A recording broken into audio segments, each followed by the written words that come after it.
স্নিগ্ধবিষ লেখিকা সানজিদা আক্তার মুন্নি পর্ব ৪২। ঘরের মাঝখানে দাঁড়িয়ে বেঘরে চিৎকার করছে ওয়াসেম, তৃষ্ণা তৃষ্ণা করে। অথচ তৃষ্ণার কিছুই হয়নি, সে তো উঠে গিয়ে রান্নাঘর থেকে খাবার আনতে বেরিয়েছে। কিন্তু ওয়াসেমের চোখে যা ভেসেছে তা কোনো এক অজানা বিভ্রম বা হ্যালুসিনেশনের ঘোর। নিজের নাম ধরে এমন আর্তনাদ শুনে বুক কেঁপে ওঠে তৃষ্ণার। কি এমন ঘটে গেল? তাড়াহুড়ো করে খাবারের প্লেট হাতে এক প্রকার দৌড়েই ঘরে এসে ঢোকে সে। টি টেবিলের ওপর কাপা হাতে প্লেটটা নামিয়ে রেখে আমতা আমতা করে বলে, নিন নিন খাবার। খাবারের দিকে দৃষ্টিপাত না করে ওয়াসিম আচমকা হ্যাঁচকা টানে তৃষ্ণার সরু বাহুটা ধরে একেবারে নিজের বুকের কাছে টেনে আনে সে। এই আকস্মিক টানের জন্য একদমই প্রস্তুত ছিল না তৃষ্ণা। হন্তদন্ত হয়ে আছড়ে পড়ে ওয়াসিমের বুকের উপর। ওয়াসিমের হাত ততক্ষণে ছুঁয়ে ফেলেছে তৃষ্ণার গাল গলা। জ্বরে গা পুড়ে যাচ্ছে তৃষ্ণার। রাগে দাঁত চেপে ধরে ওয়াসিম হিস হিস করে ওঠে, এই শালি ইতর, তুই না বললি তোর শুধু মাথা ধরেছে? তাহলে গা এত গরম কেন? আমার সাথে নাটক চুদাস? জ্বরে দুর্বল শরীর, তার উপর ওয়াসিমের এমন রুক্ষ স্পর্শ। ভীষণ অস্বস্তি হতে থাকে তৃষ্ণার, তাও সে নিজেকে সামলে নেয়। ওয়াসিমের ক্রুদ্ধ চোখের দিকে সরাসরি তাকিয়ে এক চিলতে তাচ্ছিলের হাসি ফুটিয়ে তোলে, নিষ্প্রিয় গলায় বলে, আমার মতো রাস্তার কুকুরের এসব সামান্য জ্বরে কিচ্ছু হবে না। তৃষ্ণার কথায় এক কথায় আগুনে ঘি পড়ার তো প্রক্রিয়া হয়। হুঙ্কার দিয়ে ওঠে ওয়াসিম, তোর এটাকে সামান্য মনে হচ্ছে? গা তো পুড়ে যাচ্ছে তোর। তৃষ্ণা এবার আর ভয় পায় না, এক অদ্ভুত নিরাশক্তি ভর করে তার মাঝে। নির্লিপ্ত কণ্ঠে সত্যটা উচ্চারণ করে সে, শুধু পড়ছিই তো, মরছি তো আর না। মরণ শব্দটা কানে যেতেই ওয়াসিমের মনের ভেতর কিছুক্ষণ আগে সেই বিভ্রমের আতঙ্কটা আবার মাথাচাড়া দিয়ে ওঠে। নিজের এই দুর্বলতাকে ঢাকতেই আরও রুক্ষ হয়ে ওঠে সে। রাগে ফুঁসতে ফুঁসতে বলে, তোর মরার এত শখ? তৃষ্ণার ছোট্ট উত্তর, মরলেই তো শান্তি। এবার ওয়াসিমের হাত চেপে বসে তৃষ্ণার চোয়ালে শক্ত করে চোয়ালটা চেপে ধরে চোখের দিকে তাকিয়ে সে বলে, এত মরার শখ তোর? যেই দেখলি আমি একটু পাত্তা দিচ্ছি অমনি গলার আওয়াজ আর কথার ধরন পাল্টে নিচ্ছিস। ব্যথায় কুঁকড়ে যায় তৃষ্ণা, অস্ফুট স্বরে বলে, আমি তো বলিনি আমাকে পাত্তা দিতে, এটা তো আপনার নিজের ইচ্ছে। কথাটা তীরের মতো বিঁধে যায় ওয়াসিমের অহংকারে। তীব্র আক্রোশে দাঁত চেপে সে তৃষ্ণাকে সজোরে দূরে ঠেলে দেয়। জ্বরে দুর্বল শরীরটা টাল সামলাতে না পেরে ছিটকে লুটিয়ে পড়ে মেঝের ওপর। খাবারটা আর ছোঁয়া হয় না ওয়াসিমের। রাগে গটগট করতে করতে কোনো কথা না বলে ঘর থেকে বেরিয়ে যায় সে। মেঝেতে ঠিক সেভাবেই পড়ে থাকে তৃষ্ণা। অসুস্থ দুর্বল শরীরটা আর টেনে তোলার শক্তিটুকুও যেন অবশিষ্ট নেই তার। দুই চোখ বেয়ে অঝরে ঝরতে থাকে লোনা জল। সুখ কি কোনোদিন তার কপালে জুটবে না? ওয়াসিম কি পারতো না তাকে একটু আগলে রাখতে? তৃষ্ণা তো খুব বেশি কিছু চায়নি, শুধু একটুখানি সম্মান চেয়েছিল। ভালোবাসা নাইবা দিল, ভালোবাসা পাওয়ার ভাগ্য তো তার নেই। কিন্তু তাই বলে কি মানুষ হিসেবে সামান্য সম্মানটুকুও সে পাবে না? সত্যিই কি তাকে কুকুরের মতো বেঁচে থাকতে হবে? যাওয়ার মতো তো কোনো জায়গাও নেই তার। ইস, আজ যদি তার নিজের বলতে কোনো আপন মানুষ থাকতো, তবে সে ঠিকই চলে যেত, আর কোনোদিন ফিরে আসতো না এই নরকে। এই মেঝেতে পড়ে থেকেই তৃষ্ণা মনে মনে প্রতিজ্ঞা করে, ওয়াসিমকে সে কখনোই ক্ষমা করবে না, কখনোই না। তার করা প্রতিটি নির্মম আচরণ তৃষ্ণার বুকের ভেতর জমিয়ে তুলেছে এক বিশাল ঘৃণার পাহাড়। ক্লান্তি আর রাজনৈতিক কৌশলের ঘাম মেখে কেটে যায় দীর্ঘ ২ দিন। নির্বাচনের উত্তাপ এখন কিছুটা স্মিত, তবে তার রেশ রয়ে গেছে তৌসিফদের জয়োল্লাসে। কিছুটা সুস্থ আর বাকিটা সূক্ষ্ম কারচুপির এক জটিল ইঞ্জিনিয়ারিং খেলায় শেষমেশ তৌসিররা তন্ময় চাচাকে বিজয়ী করে আনে। গত ৪৮ ঘন্টা তাদের উপর দিয়ে যেন এক ঝড় বয়ে গেছে। মিটিং মিছিল আর কর্মীদের সামলানোর নিরন্তর ব্যস্ততায় তৌসিরের নিজের ঘরে ফেরার সময় হয়নি। নাজহার সঙ্গে দুটো কথা বলার ফুরসত মেলেনি। ওদিকে নাজহার চাচা হেরে গেছেন, এটাই তো হওয়ার ছিল। প্রতিপক্ষ যখন জালিয়াতির দুর্ভেদ্য দেওয়াল তুলে দেয়, তখন সত্যের লড়াইয়ে জেতা যে বড় কঠিন। আজ ১৪ই ফেব্রুয়ারি, রাত তখন ১১টার কাছাকাছি। বাইরের জগৎটা তখন ভালোবাসার উৎসবে মত্ত। তখন ঘরের নিস্তব্ধতায় বিছানার এক কোণে পা দুলিয়ে ঝুলিয়ে পাথরের মূর্তির মতো বসে আছে নাজহা। তার চোখে মুখে শূন্যতা। অভিমানের এক বিশাল পাহাড় জমেছে তৌসিরের ওপর। সেই নির্বাচনের দিন থেকে শুরু হওয়া অবিশ্বাসের কাঁটাটা এখনো বিঁধে আছে বুকে। তার উপর এই ২ দিন তৌসির মনে হয় ভুলে গিয়েছিল নাঝা নামের কোনো অস্তিত্ব তার জীবনে আছে। নাঝা যথেষ্ট বুদ্ধিমতী এবং পরিণত, তবু তার মনের গহীনে লুকিয়ে থাকা এই অভিমানী কিশোরীটা বারবার ডুকরে উঠছে। তৌসির ঘরে আসার পর থেকে এটা সেটা কত কথাই না বলছে, কিন্তু নাঝার দিক থেকে উত্তর আসতে কেবল সংক্ষিপ্ত হ্যাঁ কিংবা নাতে। তৌসির যাতে তার মনের মেঘলা আকাশটা টেনে না পায়, সেজন্য ঠোঁটের কোণে একটা মেকি হাসির রেখা টেনে রেখেছে সে। কারণ সে জানে তৌসির একবার তার অভিমান বুঝতে পারলেই চিরাচরিত অভ্যাসে পায়ে পড়ে যাবে। কথার মায়াজালে তুড়ি মেরে রাগ ভাঙিয়ে দেওয়া তৌসিরের পুরনো খেলা। নাজহা এবার বড্ড বিরক্ত। সে চায় না তৌসিরের এই চাতুর্যের কাছে আবারও হেরে যেতে। ওদিকে তৌসির গেছে পুকুর ঘাটে গোসল করতে। পানির অপচয় আর মোটরের বিল বাঁচানোর বাতিক তার। শীতের শেষে পুকুরের জল শুকিয়ে ঘোলাটে হয়ে গেছে, তাও সেই জলে সে ডুব দেবে। কল টিপে পানি তোলার কষ্টটুকু সে করবে যদি তাতে 4টে পয়সা বাঁচে। কিপটামির যদি কোনো চূড়ান্ত সীমা থাকে, তবে তৌসির সেই সীমানারও অনেক উঁচুতে বাস করে।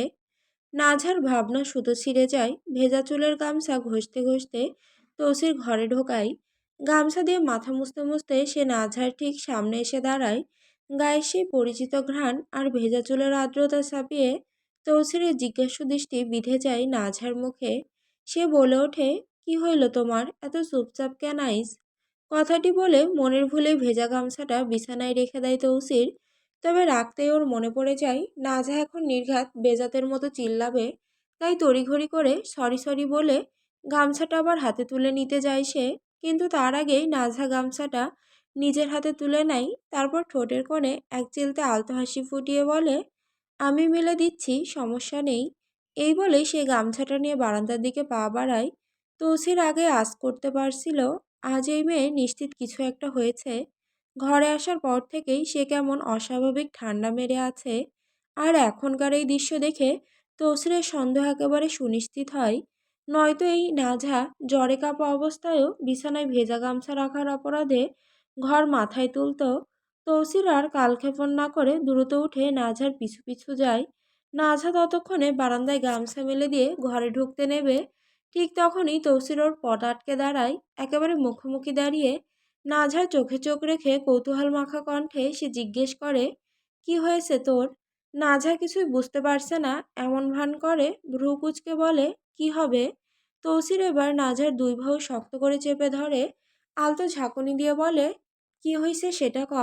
নাঝা আগের মতোই না বোঝার নিখুঁত অভিনয় চালিয়ে যায়। ম্লান হেসে উত্তর দেয়, কি হবে আমার? এমন করছেন কেন আপনি? আপনার কি হলো? তৌসির এবার আর মেজাজ ধরে রাখতে পারে না। রাগ ঝেড়ে রুক্ষ ও অনুসন্ধিৎসু কণ্ঠে বলে ওঠে, নাটক চুদাস আমার লগে? নাটক? কি হয়েছে সেটা ক। এই 2 দিন ঘরে আসিনি সেজন্য? নাঝা আবারও সূক্ষ্ম অভিনয়ে তৌসিরের মুঠো থেকে নিজেকে ছাড়িয়ে নেয়। ঠোঁটে মেখে হাসিটা ধরে রেখে বলে, আরে ধুর, কি যে বলেন, কি হবে? আমি কি বাচ্চা যে এসব নিয়ে কিছু ভাববো? নির্বাচনের মতো বড় বিষয়, একটু ব্যস্ত তো থাকবেনই। কথাগুলো বলে নাঝা তৌসিরকে পাশ কাটিয়ে বিছানার দিকে এগিয়ে যায়। তৌসির পেছন ঘুরে নাঝাকে উদ্দেশ্য করে তীক্ষ্ণ গলায় বলে ওঠে, আমার সাথে শাওয়ার শাওয়ার কথা কইস না সিনাল। আমি জানি তুই রেগে আসোস। কি হয়েছে ক আমারে, কি পাপ করলাম আমি আবার? নাঝা তৌসিরের এই রুক্ষ কথাগুলো একদম কানে তোলে না। ধীর পায়ে বিছানায় উঠে নিজের কোকড়ানো বাদামি কেশ তরঙ্গ আলগা করে দেয়। বালিশে মাথা রাখতে রাখতে নিষ্প্রিয় স্বরে বলে, সারাদিন রোজা ছিলাম, এখন আর মাথাটা খাইয়েন না আমার। চুপচাপ এসে লাইট অফ করে ঘুমান। বললাম যখন কিছু না, তখন না। এটা রমজান মাসের রোজা না, নফল রোজা। তৌসির কথাগুলো শুনে কিছুক্ষণ বাঁকা দৃষ্টিতে নাঝার দিকে তাকিয়ে থাকে। নাঝাকে নতুন করে পরখ করার চেষ্টা করে সে। তারপর নিঃশব্দে ঘরের লাইট অফ করে দরজা লক করে দিয়ে বিছানায় নাঝার পাশে এসে ওঠে। তৌসিরকে কাছে আসতে দেখেও নাঝা টু শব্দ করে না, চুপচাপ পাশ ফিরে শুয়ে থাকে। হঠাৎ করেই তৌসির নাঝার উপর ঝুঁকে পড়ে। ওর 2 হাত বিছানার উপর নিজের শক্ত মুঠোয় চেপে ধরে। অন্ধকারেও নাঝার চোখে চোখ রেখে তীব্র প্রশ্নোত্তর কণ্ঠে বলে, কি হয়েছে যতক্ষণ বলবি না ততক্ষণ জিজ্ঞেস করবো। তোর শাওয়ার তেল মারার ইচ্ছা নাই, তাই চুপচাপ কইয়া দে। নাঝার বুকটা ভেতরে ভেতরে ধুকপুক করতে থাকে। জমে থাকা একরাশ অভিমানে ভেতরটা ফেটে যাচ্ছে, কিন্তু কোনোভাবেই সেটা প্রকাশ করতে পারছে না। এই অব্যক্ত যন্ত্রণার অনুভূতি যে কতটা ভয়ঙ্কর তা কাউকে বোঝানো সম্ভব নয়। নিজেকে কিছুটা সামলে নিয়ে নাজা একটা দীর্ঘশ্বাস ছাড়ে। তৌসিরের দিকে সরাসরি তাকিয়ে বলে, কি আর হবে, কিচ্ছু হয়নি, হাত ছাড়ুন, আমি ঘুমাবো। কিন্তু তৌসিরও নাছোড়বান্দা জেদ ধরে নাঝার দৃষ্টির মায়াজালে আবদ্ধ হয়ে কিছুটা কঠোর কণ্ঠে বলে, না আমি ঘুমাবো না, তুই আগে বল না কি হইছে। কই তুরি, এমন কেন করিস, বল আমায়। নাজা এবার নিজেকে আরো কঠিন আবরণে ডুবিয়ে নেয়। নিরাসক্ত স্বরে উত্তর দেয়, আপনি ঘুমাবেন না তো না ঘুমান, আমাকে ঘুমাতে দিন। আমার কি হবে? আপনি কেন বারবার আমাকে এক প্রশ্নে বিদ্ধ করছেন? তৌসির জিদ ধরে বলে, আমি সজাগ থাকবো, তাই তুইও থাকবি, আজ রাত আমার। কথাটি শুনে নাজা দৃষ্টি সরিয়ে অন্যদিকে তাকায়, তবে তৌসিরকে শুনেই বিড়বিড় করে বলে ওঠে, এখন এজন্য এত কথা প্রয়োজন পড়ছে, তাই ভেবে জিজ্ঞেস করা। তৌসিরের কণ্ঠে এবার ভর করে কর্কশ কাঠিন্য। সে তীক্ষ্ণ স্বরে বলে ওঠে, শোন, আমি কাপুরুষের ঘরের কাপুরুষ নই, আমার বাপ মা কোনো কাপুরুষ জন্ম দেয়নি। তোর শরীর পাওয়ার জন্য তোরে তেল মারবো?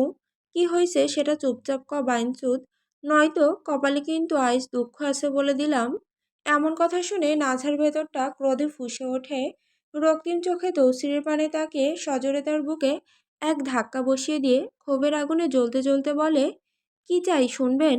তাহলে শুনুন, আমি থাকবো না আপনার সংসারে, থাকতে চাই না আমি আপনার সাথে। নাঝার এমন দুঃসাহসিক কথায় তৌসিরের মাঝেও ক্রোধের আগুন জ্বলে ওঠে। রাগের বশবর্তী হয়ে তিক্ত ও রুক্ষ স্বরে সে বলে, থাকলে থাক, না থাকলে নাই, তোর শাওয়ার তেল মারার সময় আমার নাই। এই অপমানজনক কথায় নাজা এবার রাগে ও অভিমানে ফেটে পড়ে। কণ্ঠ খাদে নামিয়ে তীব্র অভিমানের সুরে বলে, হ্যাঁ নেই তো, হবে কেন? কে আমি আপনার যে হতে যাবে? কে বলেছে তেল মারতে? আমি বলেছি জিজ্ঞেস করতে? আমি তো বিশ্বাসঘাতক, আমার সাথে এত কথা কিসের? শেষ কথাটি কানে যেতেই তৌসিরের কাছে সমস্ত সমীকরণ স্পষ্ট হয়ে যায়। সে বুঝতে পারে তার সুন্দরী কালনাগিনী ঠিক কী কারণে তার উপর ফোঁসফোঁস করছে।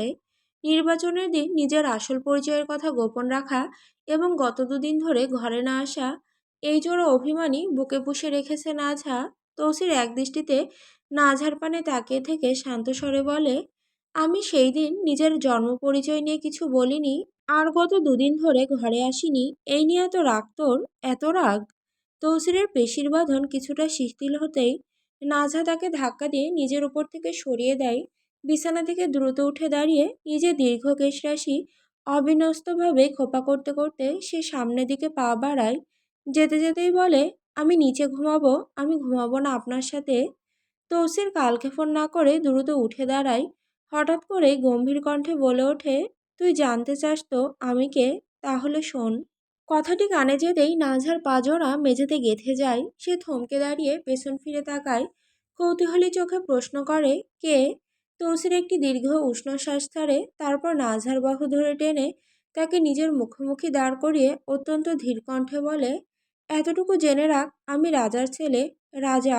আমি এই পরিবারের কেউ না, আমি শিকদার নই, ইলমাস পরিবারে জন্ম নিয়েছি।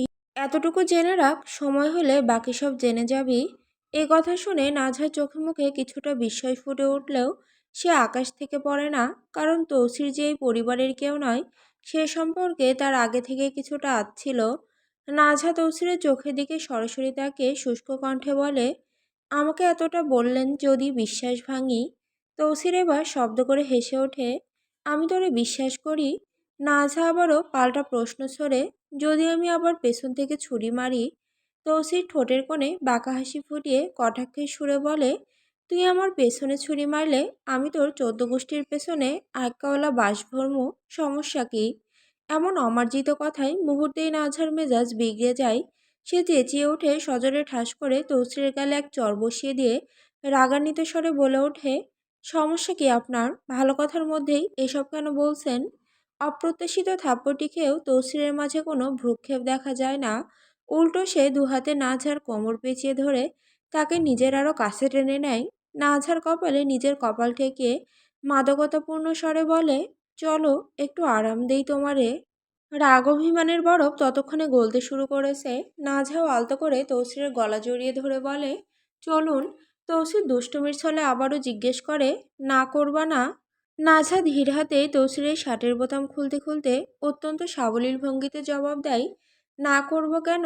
যে বিষয়ে আপনিও স্যাটিসফাইড আমিও স্যাটিসফাইড, সেখানে ন্যাকামি কেন করব? আমি যথেষ্ট ম্যাচিওর, আমি কচি খুকি নই।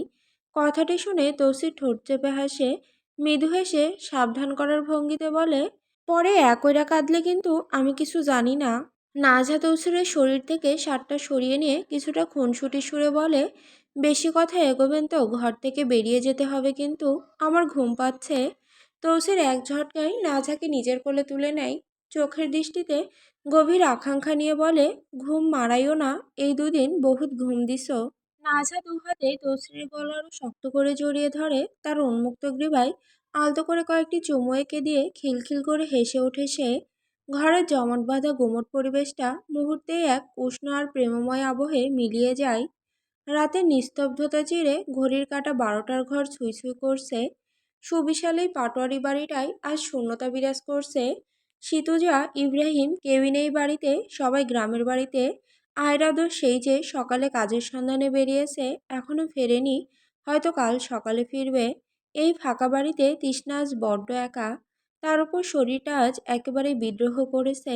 জ্বর আর ক্লান্তিতে শরীরটা এমন ভেঙে এসেছে যে ভালো করে রান্না করার শক্তিটুকু সে পায়নি।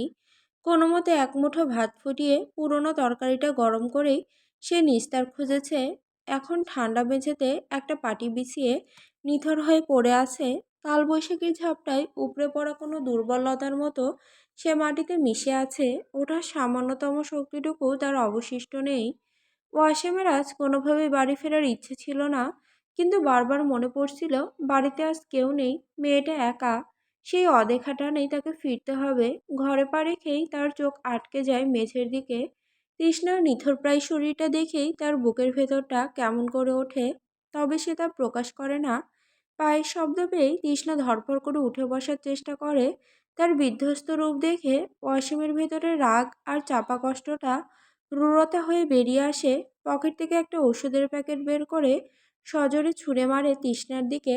কণ্ঠস্বর তার বরাবরের মতোই কর্কশ, এই নে শালি জানোয়ার, ওষুধ খা, খেয়ে বাস। মরে গিয়ে ওপারে গিয়ে আবার বলিস না যে আমি মেরে ফেলেছি।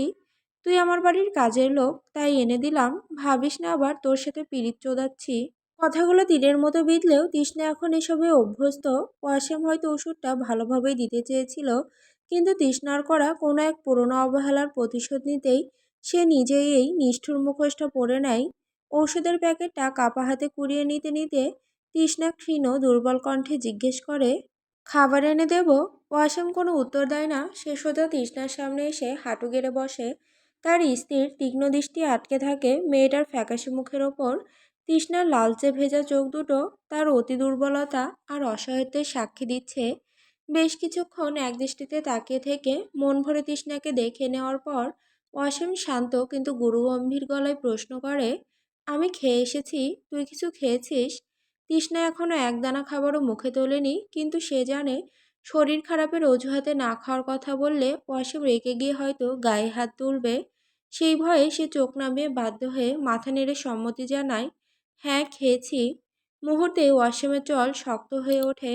চাপা ঠান্ডা গলায় সে হিসহিস করে ওঠে, তাহলে ভাতের পাত্রে ভাত কানায় কানায় পূর্ণ কেন? তুই আমাকে মিথ্যে বলা শেখাচ্ছিস? কুত্তার বাচ্চা, ভাতের লোভেই তো এই বাড়িতে কুকুরের মতো পড়ে আছিস, তাহলে সেই ভাত খেলি না কেন? তৃষ্ণা কোনো প্রতিবাদ করে না, মাথা নিচু করে চুপচাপ বসে থাকে। সে জানে এখন একটি কথা বললেও ওয়াসিম রাগ আগুনের মতো জ্বলে উঠবে, জুটবে ওর কপালে অকথ্য গালিগালাজ। তৃষ্ণাকে এভাবে নিঃশব্দে মাথা নিচু করে থাকতে দেখে ওয়াসিমের ভেতরের রাগটা হঠাৎ করে নিভে যায়। সে হাত বাড়িয়ে আলতো করে ওর কপাল আর গলা ছুঁয়ে দেখে, জ্বরে গা পুড়ে যাচ্ছে মেয়েটার। ওয়াসিম তড়িঘড়ি করে উঠে দাঁড়িয়ে গম্ভীর স্বরে বলে, আমি ভাত এনে দিচ্ছি, চুপচাপ খেয়ে ওষুধ খাবি। তৃষ্ণা হতভম্ব দৃষ্টিতে তাকায়, ওয়াসিম তাকে নিজের হাতে খাবার এনে দেবে। কি অবিশ্বাস্য ব্যাপার! তৃষ্ণার এমন অবাক চাহনি দেখে ওয়াসিম নিজের দুর্বলতা ঢাকতে নাক মুখ কুঁচকে বলে ওঠে, এভাবে তাকানোর কিছু নেই, আমি শুধু তোর উপর দয়া করছি, দয়া। এই বলে সে নিচে চলে যায়। একটু পরেই খাবারের প্লেট হাতে ফিরে আসে। তৃষ্ণা আগের মতোই জড়সড় হয়ে বসে আছে। ওয়াসিম সামনে বসতেই তৃষ্ণা তার কাঁপা কাঁপা হাত দুটো বাড়িয়ে দেয় প্লেটটা নেওয়ার জন্য। ওয়াসিম সাথে সাথে ধমকে ওঠে, হাত নিজের কাছে রাখ, তোর এই কাপা হাতে আমার বাড়ির প্লেট ধরলে তো হাত ফসকে ভেঙেই যাবে, আমি খাইয়ে দিচ্ছি। তৃষ্ণা বিস্ময়ের চূড়ান্ত সীমায় পৌঁছে যায়। আজ কি হয়েছে তার? যে মানুষটি একটু আগে তাকে জানোয়ার বলে গালি দিল, সে এখন নিজের হাতে খাইয়ে দেবে। কাঁপা কাঁপা দৃষ্টিতে তাকে তৃষ্ণা বলে, আপনার হাত তো নোংরা হয়ে যাবে, আমি খেতে পারবো, প্লেট ভাঙবো না। ওয়াসিম এক লোকমা ভাত তৃষ্ণার মুখের সামনে তুলে ধরে কঠোর গলায় আদেশ দেয়, চুপচাপ গেল, এত কথা বলিস, বিরক্ত লাগছে।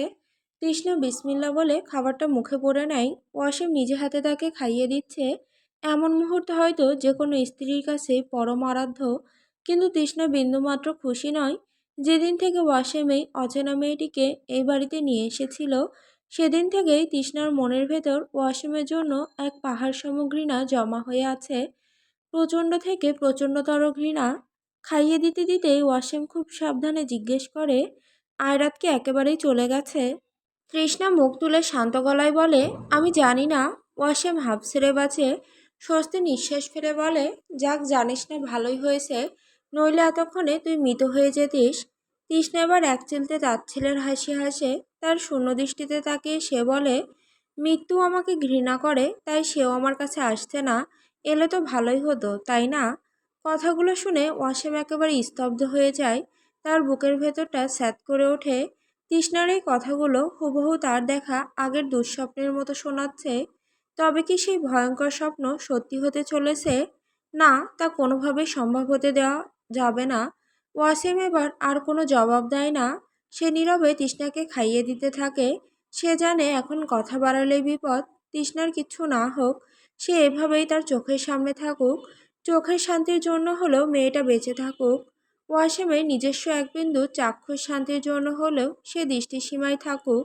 সে শুধু বেঁচে থাকুক তার সমস্ত অস্তিত্ব নিয়ে। ওয়াসিমের জীবনের একমাত্র প্রশান্তি তার বুকের খাঁচার ছোট্ট সুখ পাখিটা শুধু বেঁচে থাকুক। পরের দিন আজ অফিস থেকে একটু আগেই ফিরেছে ধ্রুব। সারাদিনের ক্লান্তি নিয়ে শোবার ঘরের দরজাটা খুলতেই তার পা জোড়া মেঝের সাথে আটকে যায়।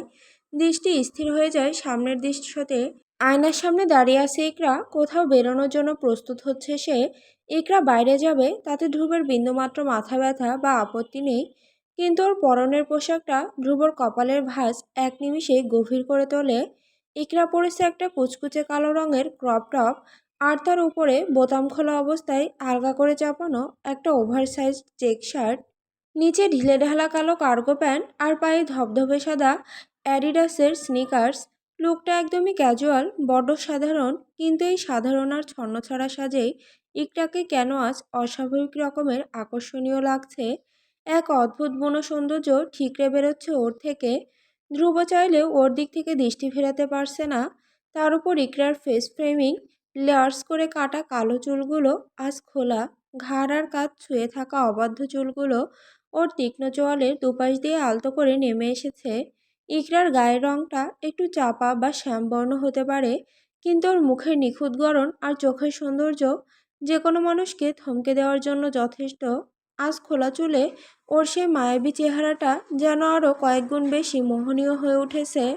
ধ্রুব এমনিতেই নিজের কাঠিন্যের আড়ালে ইকরাকে সবসময় দূরে সরিয়ে রাখে। কথায় কথায় ওকে অবজ্ঞা করা, রূঢ় কথা শোনানো, এইসবই তার নিত্যদিনের অভ্যাস। কিন্তু মনের গহীনের নিরেট সত্যটা হলো, মাঝে মধ্যেই ইকরার দিকে তাকিয়ে সে এভাবেই বাকরুদ্ধ হয়ে যায়। সন্মোহিতের মতো আটকে থাকে তার চোখ। আজও তার সেই ধ্রুপদী কাঠিন্য ইকরার এই সাদামাটা লোকের কাছে হার মানতে বসেছে। অন্যদিকে ইকরা খুব ভালো করে বুঝতে পারছে ধ্রুব ঘরে ঢুকেছে এবং একদৃষ্টিতে তার দিকে তাকিয়ে আছে। কিন্তু সে ধ্রুবকে দেখেও না দেখার ভান করে যায় নিখুঁত নিপুণতায়। আয়নার সামনে থেকে সরে এসে বিছানায় পড়ে থাকা নিজের কালো রঙের ওয়াইএসএল শোল্ডার ব্যাগটা এক হাতে তুলে নেয় সে। তারপর সাবলীল ভঙ্গিতে সেটা কাঁধে ঝুলিয়ে নিয়ে ধ্রুবের উপস্থিতিকে সম্পূর্ণ উপেক্ষা করে দরজার দিকে পা বাড়ায়। ইকরার এই অবহেলা আর পাশ কাটিয়ে চলে যাওয়ার ভঙ্গিটা ধ্রুবের ভেতরে অস্থিরতা তৈরি করে। ইকরা তাকে এভাবে এড়িয়ে চোখের সামনে দিয়ে বেরিয়ে যাচ্ছে, এটা সে কিছুতেই মেনে নিতে পারে না। ঠিক যখন ইকরা দরজা পেরিয়ে যাবে, তখনই ধ্রুবের গলা চিরে বেরিয়ে আসে একটা গম্ভীর, ভারী আর অধিকার খাটানোর স্বর, ইকরা দাঁড়া। ধ্রুবর ডাক শুনে ইকরার পা জোড়া থেমে যায়, তবে সে পেছন ঘোরে না। স্থির দাঁড়িয়ে নিষ্প্রিয় কণ্ঠে বলে, দাঁড়ালাম। ধ্রুব কয়েক কদম এগিয়ে এসে একেবারে ইকরার মুখোমুখি দাঁড়ায়। তীক্ষ্ণ দৃষ্টিতে ওকে পরখ করে প্রশ্ন করে, তুই এখন বাইরে কি জন্য যাচ্ছিস? ইকরা একটা দীর্ঘশ্বাস ছাড়ে, বিরক্তি লুকিয়ে ছোট করে জবাব দেয়, একটা কাজে যাচ্ছি। এভাবে যাওয়ার কিভাবে? ধ্রুব হাত নেড়ে ওর পোশাকের দিকে ইঙ্গিত করে বলে, এইসব পরে, এই দেখ ক্রপ টপটা দেখা যাচ্ছে, শার্টের বোতাম লাগা, চুলগুলো বাদ। ইকরা নিজের দিকে একবার তাকায়, তারপর সরাসরি ধ্রুবের চোখে চোখ রাখে, কিছুটা ব্যঙ্গ মিশিয়ে বলে, আপনি তো হাই ক্লাস মানুষ, আপনি কেন এই থার্ড ক্লাসের এসব দেখছেন? পেট পিট দেখা যাচ্ছে না, এভাবেই আপনি আমার বিষয়ে হস্তক্ষেপ কেন করছেন? ধ্রুবর আগে দাঁত চেপে ধরে, নিজেকে কিছুটা সামলে নিয়ে বলে, হস্তক্ষেপ করছি না, বলছি সুন্দর করে যা, নিজের ফিগার সুন্দর বলে সেটা এত প্রদর্শন করতে হবে না, যা এটা বদলিয়ে আর কিছু পর। কথাটা শুনে একটা জ্বলে ওঠে, রাগে ফেটে পড়ে বলে, তুমি কে?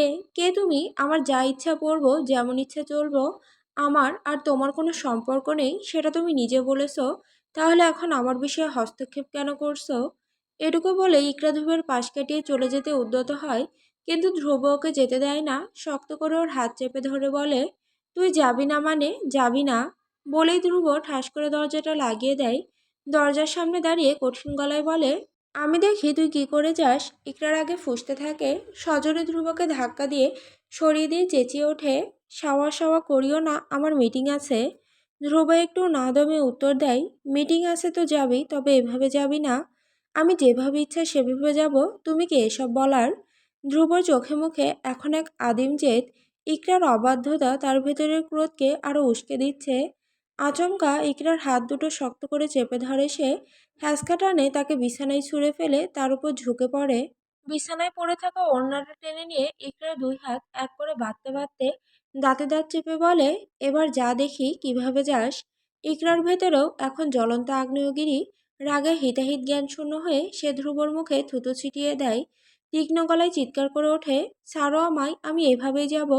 আর আমার পোশাক নিয়ে তুমি এত মাথা ঘামানোর কে? থুতু মাখা মুখটা নিজের শার্টের হাতা দিয়ে চরম বিরক্তি নিয়ে মুছে নেয় ধ্রুব। তার গলার স্বর এখন আরও শীতল, আরও ভয়ঙ্কর। তুই যাবি না মানে যাবি না, ব্যাস, কথা এখানেই শেষ। নিজের বাঁধা হাত দুটো প্রাণপণ ছাড়ানোর চেষ্টায় ছটফট করতে থাকে ইকরা। রাগে তার চোখ মুখ লাল হয়ে ওঠে, গলা ফাটিয়ে চিৎকার করে, আমার উপর থেকে নিজের হাতির মতো শরীর নিয়ে সর বলছি শালা জানোয়ার, নয়তো সাওয়া ফাইটা নিমু, খা। গালিটা শেষ হওয়ার আগেই সশব্দে একটা চড় আছড়ে পড়ে ইকরার গালে। ধ্রুব তার এক হাতে শক্ত মুঠোয় ইকরার গালটা চেপে ধরে হিস হিস করে ওঠে, তুই আমার বউ, তিন কবুল পরে কাবিন করে বিয়ে করেছি তোকে, তোর বিষয়ে আমি মাথা ঘামানোর মতো তোর ওই অফিসের ক্লায়েন্ট ঘামাবে? থাপ্পড়ের আকস্মিকতায় ইকরা দমে যায় না, বরং তার ভেতরের বারুদ যেন আরো জ্বলে ওঠে। বাঘিনীর মতো গর্জে উঠে সে বলে, আমার হাত ছাড়, কাপুরুষের কাপুরুষ। তুই কে? বউ মানিস না, আবার অধিকার ফলাতে আসিস সাওয়া চোদাও। তোকে মানি না আমি, আমার সাওয়ার জামাই। সার, সর আমার ওপর থেকে, সর। ক্ষোভে অপমানে ইকরার শরীর তখন কাঁপছে, ক্রমাগত ছটফট করতে থাকা ইকরাকে একটু শান্ত করার ব্যর্থ চেষ্টায় ধ্রুব তার গলার কাছে লেপ্টে থাকা এলোমেলো চুলগুলো সরিয়ে একপাশে গুজে দেয়। গলার স্বরটা এবার কিছুটা খাদে নামিয়ে বলে, ইকরা, আমরা যৌথ পরিবারে থাকি, এভাবে চললে হবে না, তুই একটু বোঝার চেষ্টা কর। ইকরার দৃষ্টিতে তখনও তীব্র ঘৃণা। ধ্রুব চোখে চোখ রেখেই সে দাঁত কিরমির করে বলে ওঠে, অন্য কারো কোনো সমস্যা নেই, সব সমস্যা তোমার, সেটা তুমি স্বীকার করো। হ্যাঁ, সব সমস্যা আমার। আমি শুধু তোকে এই পোশাকে দেখব, বাইরের মানুষ না। কে তুমি? আমার কে? আমি তোর হাজবেন্ড, বুঝলি? তোর সাথে জোর জবরদস্তি করার কোনো ইচ্ছে আমার নেই, তাই চুপচাপ মেনে নে। ইকরাও সমান তেজে ফুঁসে ওঠে, না মানব না, কিছুতেই মানতে পারলাম না। ইকরার এই লাগাম ছাড়া তেজ ধ্রুবর ভেতরের পুরুষালী অহংকারকে আঘাত করে। রাগে ফুঁসতে থাকা ইকরার উন্মুক্ত গ্রীবার দিকে তার দৃষ্টি আটকে যায়। সে চায় না এতটা কাছাকাছি যেতে, কিন্তু এক আদিম অজানা আকর্ষণ যেন তাকে চম্বুকের মতো টেনে নিয়ে যায় ইকরার দিকে। ধ্রুবকে ঝুঁকতে দেখে ইকরা আতঙ্কে আর ক্ষোভে চিৎকার করে ওঠে, যদি আমার শরীরে টাচ করিস তাহলে খবর করে দেব জানোয়ার, শালা সর আমার কাছ থেকে। ইকরার কোনো চিৎকারই ধ্রুবর কানে পৌঁছায় না। সমস্ত বাধা উপেক্ষা করে সে নিজের উষ্ণ ঠোঁট ডুবিয়ে দেয় ইকরার গলায়। হাত বাঁধা অবস্থাতেই প্রাণপণে নিজেকে ছাড়ানোর জন্য ছটফট করতে শুরু করে ইকরা। স্যার, স্যার বলছি, স্যার, আমাকে ছুলে ফাইরা নিমু। ধ্রুবর উন্মাদনা এখন চরমে, ইকরার কোনো বাধাই সে ভ্রুক্ষেপ করে না। দুই হাতে তার কোমর শক্ত করে চেপে ধরে গলার একের পর এক চুমু আঁকতে থাকে সে। পরিস্থিতি যখন আরো নিয়ন্ত্রণের বাইরে চলে যাচ্ছে, ধ্রুব যখন ইকরার শার্টটা খুলে নেওয়ার উপক্রম করেছে, ঠিক সেই মুহূর্তেই ইকরার ব্যাগে রাখা ফোনটা বেজে ওঠে। বেলতলি সুলেমান ল্যাংটা, দোহাই ল্যাংটা, দোহাই ল্যাংটা, কাটা কেলা, কেল্লাই করে আল্লাহ আল্লাহ, গনিশা আর কান্দোসা, ভক্ত করে তোমার আশা, রাহাত আলী শাহ, শোভান শাহ, তুমি ভঙ্গ করো মুশকিল আসান, গুলিস্তানে গোলাপ শাহ বাবা, চরণধুলি আমায় দিও, ফতুলালতে ফতে আলী, তব নামে প্রদীপ জালি, মিরপুরেতে শাহ আলী, তব নামে প্রদীপ জালি, জেলখানাতে রয় মাকুর শাহ, পোড়াও মনের আশা। বেজে ওঠা সেই রিংটোনের শব্দে মুহূর্তেই পরিবেশে দম বন্ধ করা আবহাওয়াটা কেটে যায়। আকস্মিক এই শব্দে ঘোর কাটে ধ্রুবর। চমকে উঠে ইকরার দিকে বড় বড় চোখে তাকায় সে। রিংটোনের ধরন শুনে বিরক্তি আর বিস্ময় নিয়ে বলে ওঠে, তুই এসব টোন লাগিয়ে মিটিংয়ে যাচ্ছিস? মানুষ শুনলে কি মনে করবে? ইকরা তখনও রাগে আর অপমানে হাঁপাচ্ছে। শরীর থেকে দুর্বল ভার সরানোর আপ্রাণ চেষ্টা করতে করতে গর্জে উঠে বলে, যার যা ইচ্ছে মনে করুক, ফোন সবসময় সাইলেন্ট থাকে আমার। এবার আমার উপর থেকে সরো। ব্যথা করছে, এতক্ষণ ধরে বসে আছো, আর কত?